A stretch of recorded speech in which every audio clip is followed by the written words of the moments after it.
Estou aqui para falar da biologia. Biologia, ciência que estuda a vida, a célula, os seres vivos e as relações dos seres vivos entre si e com o meio ambiente.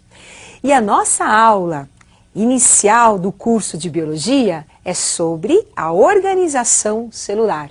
Como é que os seres vivos se organizam a nível celular?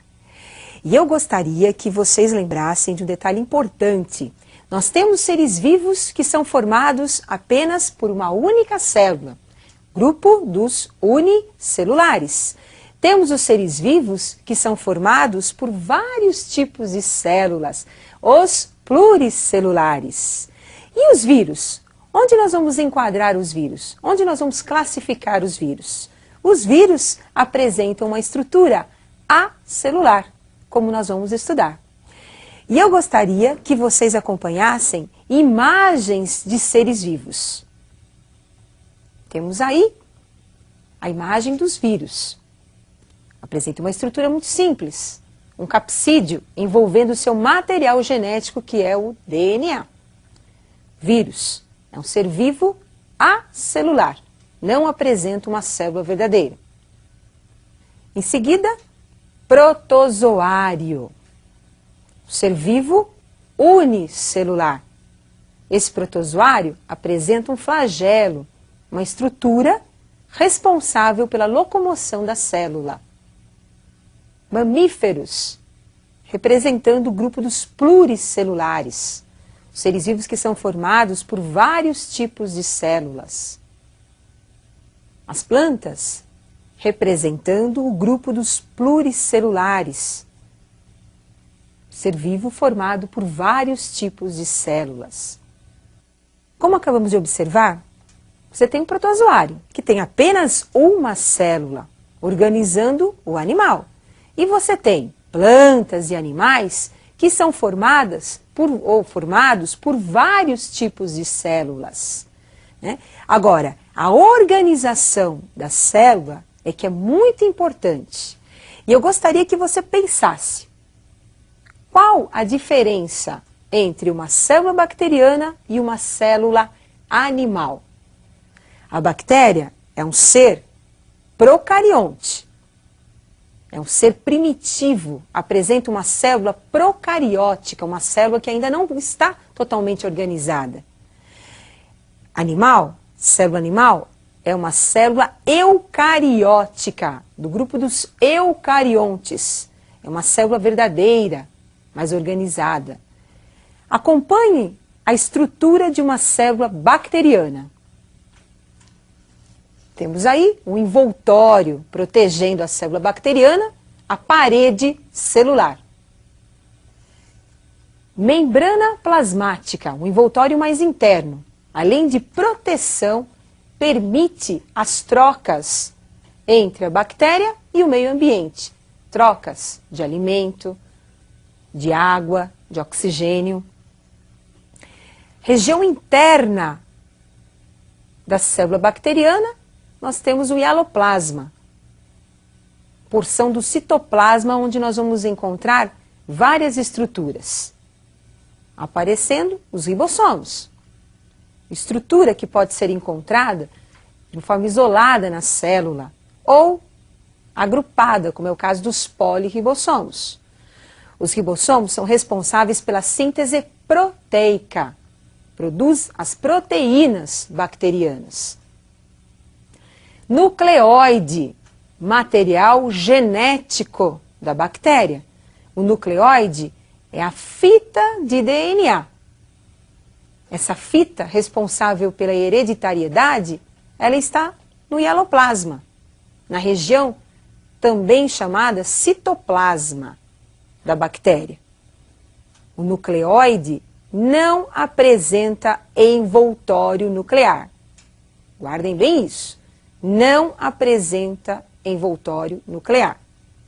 Então, a célula bacteriana, uma célula procariótica, apresenta a característica principal, a ausência de envoltório nuclear. O seu material genético é encontrado na região do citoplasma, na parte líquida do citoplasma, que nós chamamos também de hialoplasma.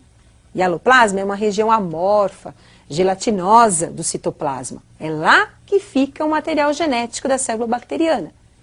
E além do material genético no citoplasma, nós também vamos encontrar os ribossomos, a única organela da bactéria, os ribossomos. Observe agora a estrutura de uma célula animal. Célula animal, uma célula eucariótica, dos eucariontes. Então temos aí agora o envoltório nuclear, a carioteca. Envoltório importante que protege o material genético, onde nós encontraremos os genes responsáveis pela nossa herança genética. Mitocôndrias, uma organela importante aparecendo na região citoplasmática da célula animal, responsável pela respiração celular. Mitocôndria é o pulmão da célula, produz energia. Retículo endoplasmático, uma rede de canais.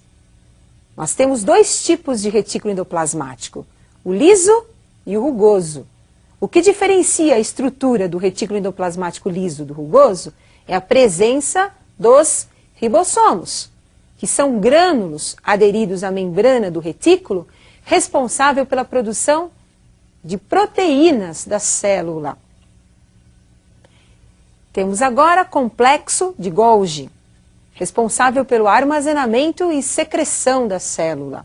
Substâncias que são produzidas são guardadas no complexo de Golgi e serão posteriormente secretadas.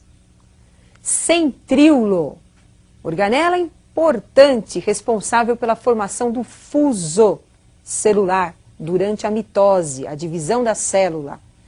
Lisossomo, organela responsável pela digestão intracelular. Partículas que penetram na célula e que deverão ser digeridas pelo lisossomo.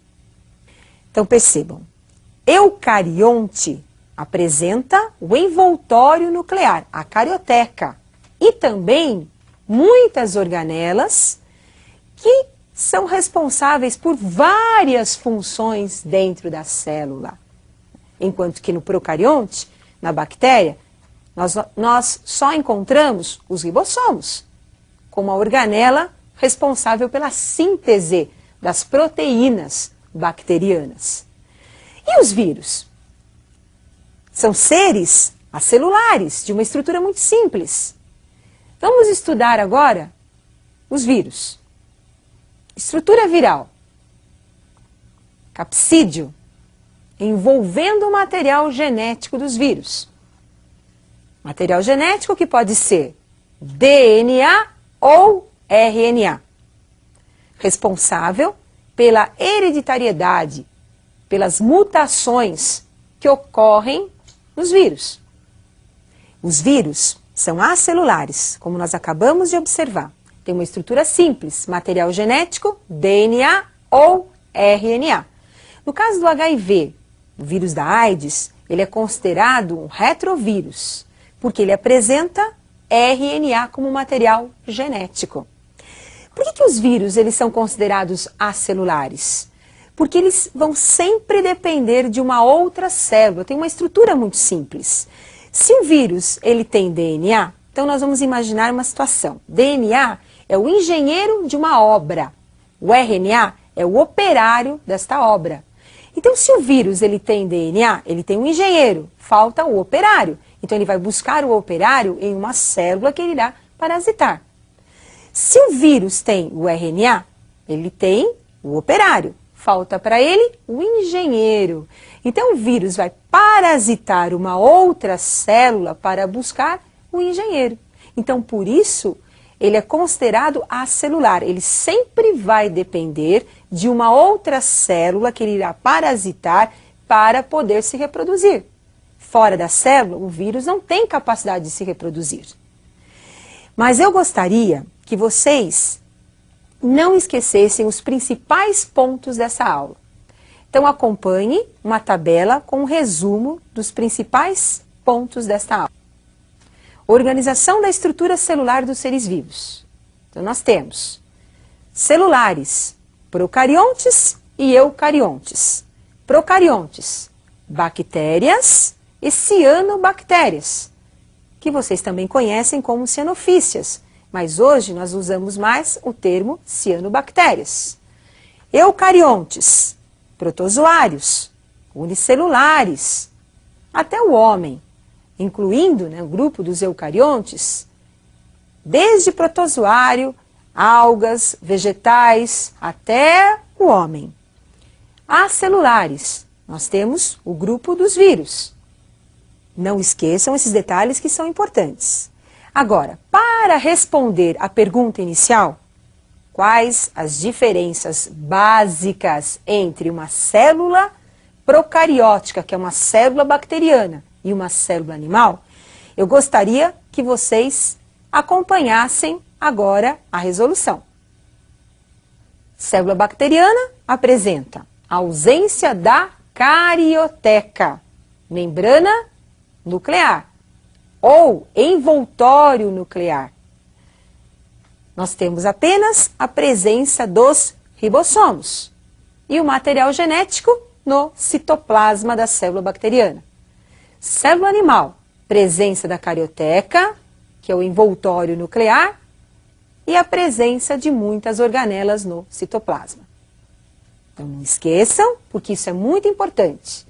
Bactérias e cianobactérias, procariontes. O resto dos seres vivos, exceto os vírus, são classificados como eucariontes. E eu aguardo vocês para a nossa próxima aula.